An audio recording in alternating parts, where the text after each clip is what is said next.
So is it okay to carry a firearm in church? Today we're going to look at a couple things to think about when it comes to carrying a concealed weapon in church.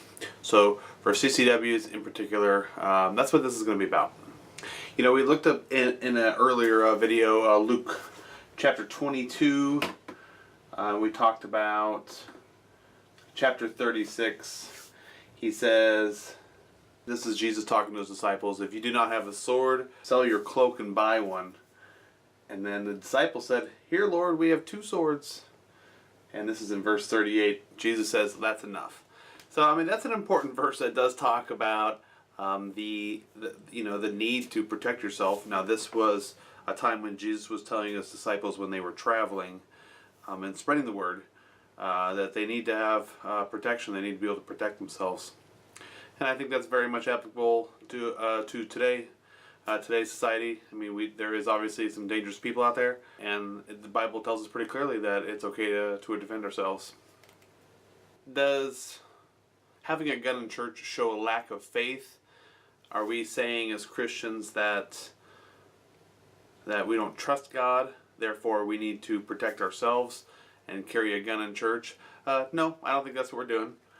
I mean, do you think it's safe to assume that God does not want us to protect ourselves? I mean, as Christians, are we putting on seatbelts when we get in our car?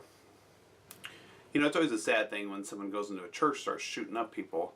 I think they see it as an environment where a lot of our people are congregating and they're easy targets. So in active shooter trainings, we learn that active shooters rely on being the only ones armed, and then when people stand up to them and start resisting them, they kind of lose their concentration. A lot of times they'll give up, they'll flee, they'll run away. Sometimes they'll even take the gun and use it on themselves.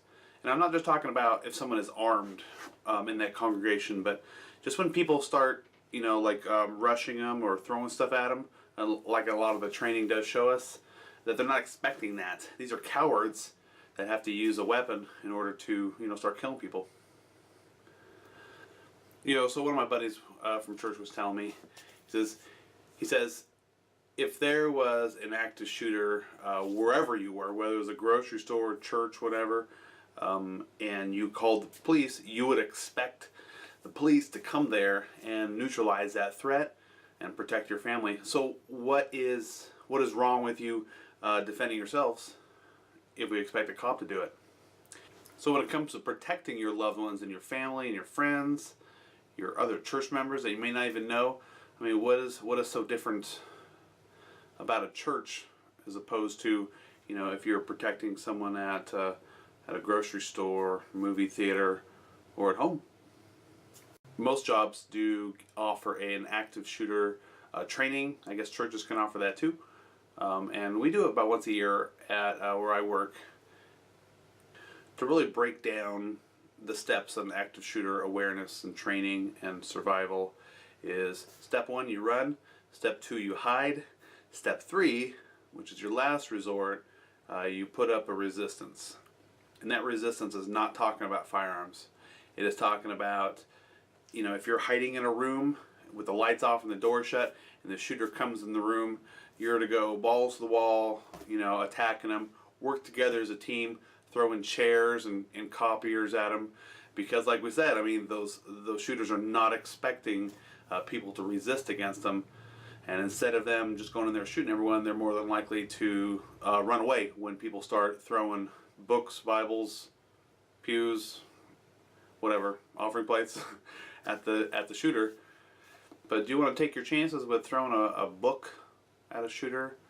I mean, how would it change the dynamics of the survival if you actually pulled out your weapon, your concealed carry, and neutralized that threat?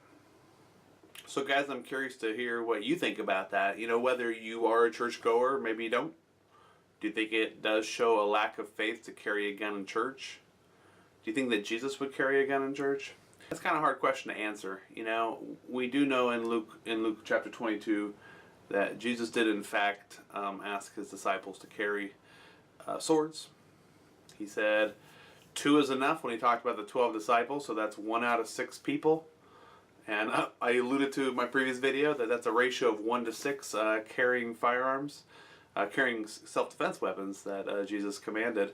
So yeah, I think Jesus would be okay with us protecting ourselves and our loved ones.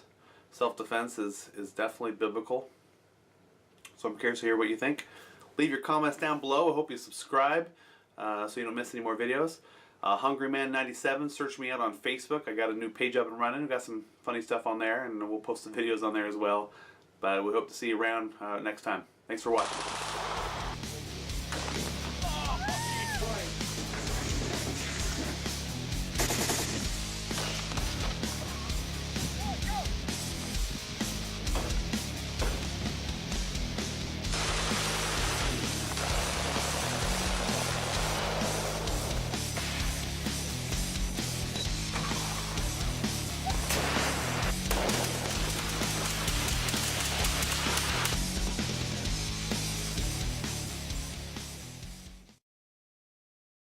Wherever people may be in entertainment centers, they should not have to worry that somehow they will lose their life because somebody has an assault weapon which they should not have and should not use.